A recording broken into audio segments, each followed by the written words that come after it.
Sir आज वाळू माफियांनी आपल्यावर हल्ला केला, काय सांगाल?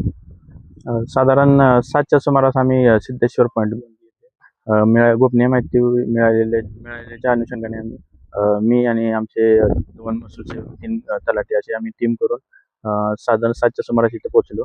तर इथं आल्यानंतर आम्हाला आढळलं की जवळपास 10-11 हेवा आणि 2-3 लोडरच्या साहाय्याने उत्खनन जे आहे ते रेतीचं सुरू होतं. तर त्याच्यानंतर आम्ही तिथून आम्हाला पाहिल्यानंतर त्यांनी पळून जाण्याचा प्रयत्न केला.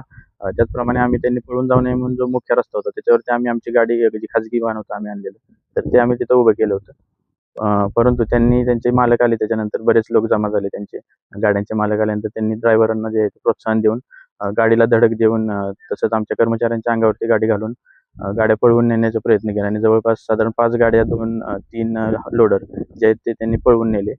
परंतु त्याच्यानंतर पोलीस कर्मचारी आल्यानंतर साधारण आम्ही 5 हैवा ज्या आहेत त्या आम्ही ताब्यात घेऊ शकलो आणि ते आम्ही पोलीस स्टेशनला जे आहे ते जमा केलेले आहेत आणि त्याच्या अनुषंगाने आता कारवाई चालू आहे. आम्हाला अशी माहिती मिळत आहे की तुमच्यावर हल्ला झालेला आहे, तर तुम्ही याबद्दल काय सांगाल? आम्ही ज्या वेळेला गाडी अडवण्याचा प्रयत्न केला ते पळवून घेऊन जात असताना, तर त्याच्यातल्या एका व्यक्तीने माझ्यावरती हल्ला केला आणि त्याच वेळेला आमचे जे महसूल सेवक आहेत सोमनाथ सरपळे, तर त्यांनी त्याला विरोध करून त्यांनी माझा बचाव करण्याचा प्रयत्न केला. या झटापटीमध्ये त्यांनी थोडे जखमी झालेले आहेत.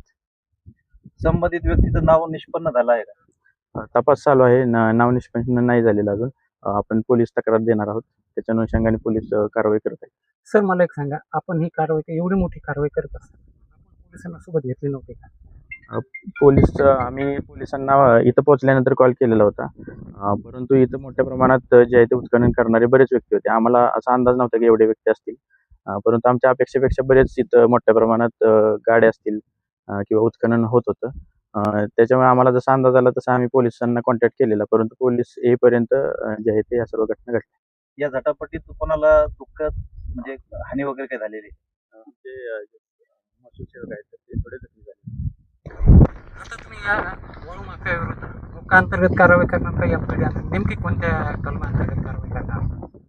आता जेवढे शक्य आहे स्ट्रिंजेंट ऍक्शन आपण घेणार आहोत. तसं कलेक्टर मॅडमशी सरांनी पण तसं बोलणं झालेलं आहे. जेवढे शक्य आहेत आपल्याला तपास करून जेवढे कोणत्या कलमाखाली त्यांच्यावरती गुन्हे दाखल करता येतील तेवढे आपण करणार आहोत.